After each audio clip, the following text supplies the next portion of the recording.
So on the programme there's Lilley, who's the PI of this project, and myself and Fiona Byrne. Fiona's having a baby. Keith isn't. He's not here either. He's busy at the minute with Director of Education duties, so I've been dispensed to give this presentation. What I'm going to do is, there are two strands to this about the kind of ethics of co-production. I'm going to focus on the area which is specific to Northern Ireland. The second one I'll touch on, but it's sort of been discussed already about the transition to co-production and the problems of doing that. So what I'm going to do is run through a very, very brief, very, very oversimplified history of the Troubles. I'm sure most people have a vague idea of what's going on in Northern Ireland, but the tagline of our World War Engagement Centre is "From Past Conflict to Shared Future." So what underpins that is the hope, articulated explicitly sometimes, sometimes not, that by exploring the shared Protestant Catholic participation in the war, that we can paper over some of the divides which persist today.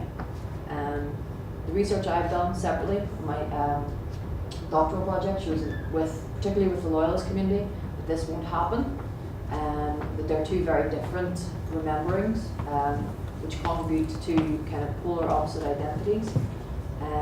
And that people are also quite resistant to being asked to commemorate these events together. And the events I'm talking about are the Battle of the Somme, which is latent in Unionist memory and myth, and the Easter Rising, which took place in Easter of 1916, so which some argue led to Irish independence. So in order to kind of lay this stuff out, I'm sure you know, but Northern Ireland as a state was forged out of violent conflict, out of two traditions arming themselves and trying to resist one side's wishes being imposed on the other. So the Home Rule Bill was what caused the Ulster Volunteers to arm themselves. And if you look here, it's quite interesting in terms of gender equality, particularly in 1912, but nearly as many women signed the Home Rule, signed the covenant to oppose the Home Rule Bill as amended. However, they had to sign a separate document. But unionism was very much united in opposition to the idea of being ruled from Dublin.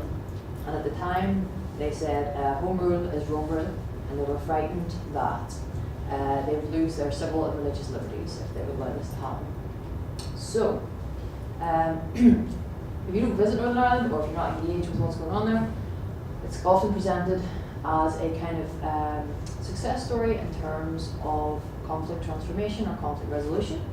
However, we still spend around £1.5 billion per year operating a segregated system of housing, education, public services. So, for example, there are two roads in West Belfast in Northern Ireland. There's the Falls Road and the Shangle, and at points they're separated only by about 300 metres. So Falls is Catholic, slightly crude, but it mostly is. The Shangle is Protestant, and there's a leisure centre on each. There's a Northern Bank on each. There's a doctor's on each. There's cash points, garages on each. Because during the conflict, people were frequently shot at, beaten up, murdered, captured if they crossed over to the other side. So there remain these very significant lived everyday divisions in Northern Ireland, which is significant for the fact that some people are asking these two groups to remember together. This is a kind of macro analysis of how divided the country remains. So the 21%, which espouse a Northern Irish only national identity, has given some people hope that we are now seeing a kind of new generation of urban professionals who don't subscribe to either old tradition, which is part of the conflict. However, this is incredibly class specific, so the working classes will still define themselves as Irish nationalist or British Unionist or Protestant or Catholic. This is an excellent book. It's produced in 2011 or 12. and it was about how in 1966 Unionist worries of the Easter Rising actually contributed to the outbreak of the Troubles. So some scholars argue that tensions around the fears that the IRA were going to come from the south over the border and take over Belfast city centre contributed to Ian Paisley at the time, who was one of our loudest politicians, whipping up these fears among Ulster Unionists that their city would be taken. Now, there are similar fears in 2016, however, because we have a peace settlement and Sinn Féin have signed up to non-violent politics, the issues are now with the dissident Republicans who didn't sign up to the peace settlement and how they might express their celebrations of 1916. So this is these are some research extracts from an online loyalist forum that I helped to run along with a couple of other people. And there was a suggestion that we have a civic event in Mid and East Antrim. So Mid and East Antrim is reasonably roughly divided, so there will be nationalists and unionists who live there, but again, reasonably segregated in pockets. So Therese Hardy, who's a councillor for Sinn Féin, the largest nationalist party, had said this at a council meeting. And these comments then are from loyalists who are arguing that there's absolutely no way that the public money should be spent on remembering this event. So, why is this significant? Well, it's significant because the Community Relations Council, for one, in Northern Ireland, are trying to use commemoration as a peace building tool, as opposed to just a kind of marker of historical events. So they're suggesting that whenever Unionists are commemorating the Somme and Nationalists are commemorating the Rising, that if we could bring the two groups together, and this was suggested to me at a workshop about 3 months ago by some clergymen who had good intentions, who wanted to kind of heal rifts, that if we could remember together and say, you know, this is significant in my tradition, we see these men as heroes, the men of the Rising as heroes, they're fighting for independence. And then if Unionists could say, well, the men of the Somme were heroes to me, then there'd be, so we come sort of mutual recognition that, yes, there are differences, however, there's a thin level of similarity there, right? But because of the timing of the Easter Rising and the circumstances under which it took place, so while there were Irish men away fighting for the Empire, amongst most loyalists, now not all, but most loyalists, the men who participated in the Rising are seen as traitors. So they can't be granted respect without diminishing the efforts of the men at the Somme. You can't do both.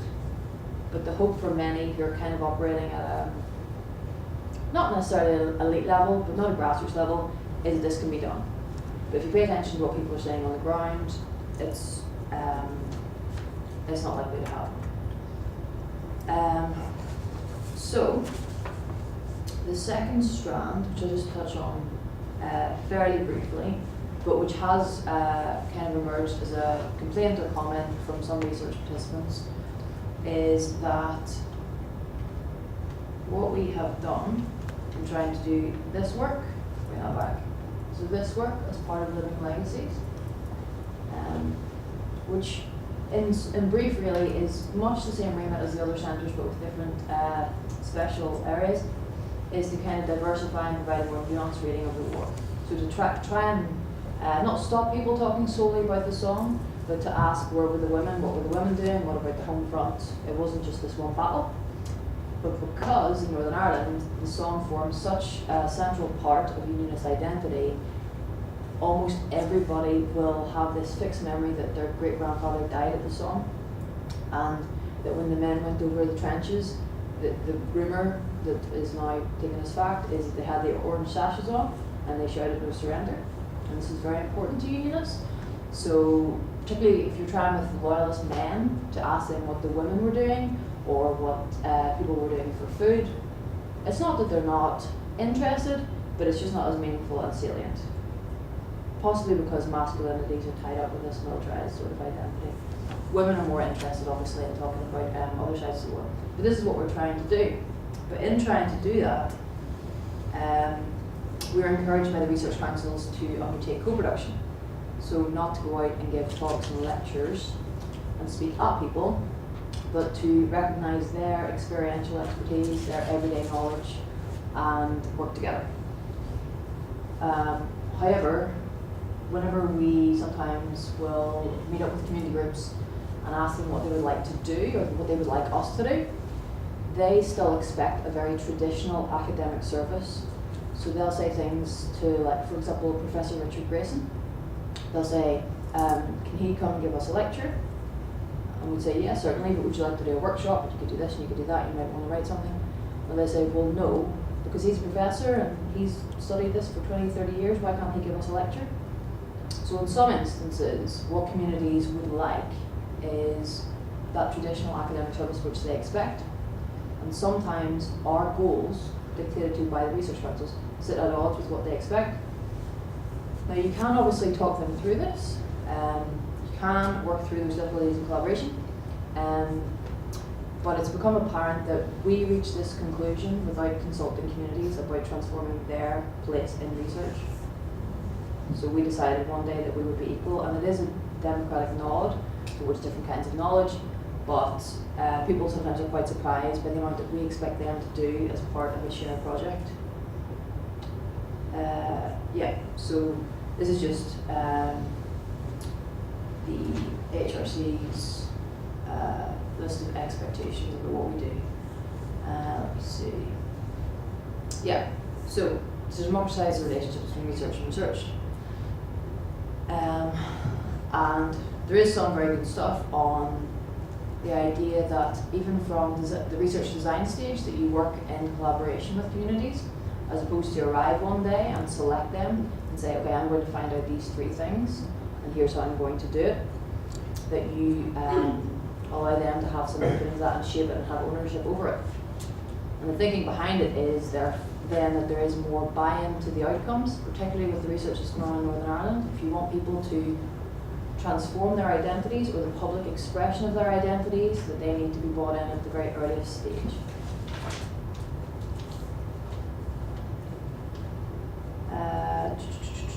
Yes, I'll just talk about this final little piece. It'll be 2 minutes. This is another complaint-ish. Northern Irish people just complain as standard. It's not really a negative thing, it's just how they communicate with one another. But if you were, for example, a small local history group and you wanted to get £5,000 to go and visit the Somme on a trip, it's very, very difficult to get money from our main funders without demonstrating this cross-community element.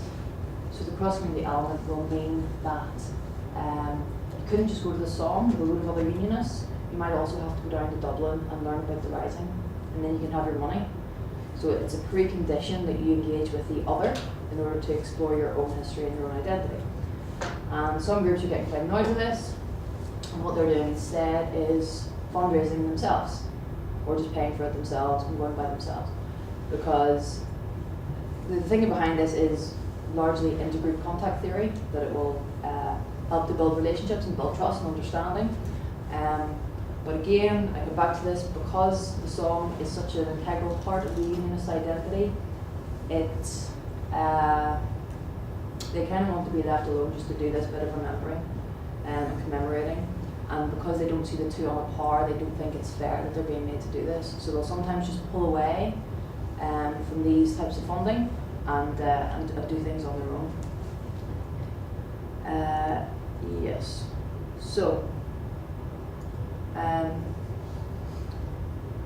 this is from Jim McCauley's forthcoming book. I've just reviewed it. It's an excellent book, but he outlines just how important this one event was. And if you talk to loyalists or unionists, they will say, participating in the war was what made sure that they weren't subsumed into a Dublin government. That Britain recognised their sacrifice, that blood sacrifice, and that's what secured them their part in the union. So their very existence as unionists depends upon this act. And also, it's a way of kind of constructing the binary between them and nationalists. Nationalists were cowards. They tried to stab the Empire in the back. And they were rightly treated as the rebels that they were. That's what they'll say. So yes, Conley was tied to a chair and shot. Loyalists will say that's good. You shouldn't have betrayed the empire. What they did was unforgivable, and that's still the level of discussion because they are such opposing events, and they have to be opposing because of what they need. And I'll finish on this cheery note. This is a short survey done in 2010 with school kids and teenagers about the different types of events that they take part in. So if you look at, let me see, so Protestants, and they go down to the Easter Rising, 3% of Protestants will have participated in an act of commemoration for the Easter Rising. Conversely, Catholics are now reclaiming the historical role that their ancestors played in taking part in the war. So it's no longer as uncomfortable for Catholics to say that, yeah, we were in the British Army. I saw myself as, or my ancestors themselves as British and Irish. There was no difficulty with that back then, and that's fine. However, there are limits to where that can go. So yes, they fought and died together during the Great War, and now we can remember that, we can explore it, we can look into history. However, between then and now, there was nearly 100 years of armed conflict, of sectarianised, violent, ethnic conflict. Therefore, we have to be very careful about the expectations we place on historical research as a peace building tool. So, I don't mean to have depressed you, there is hope, but just not in this direction. And that's just me done. Thank you very much. Cheers.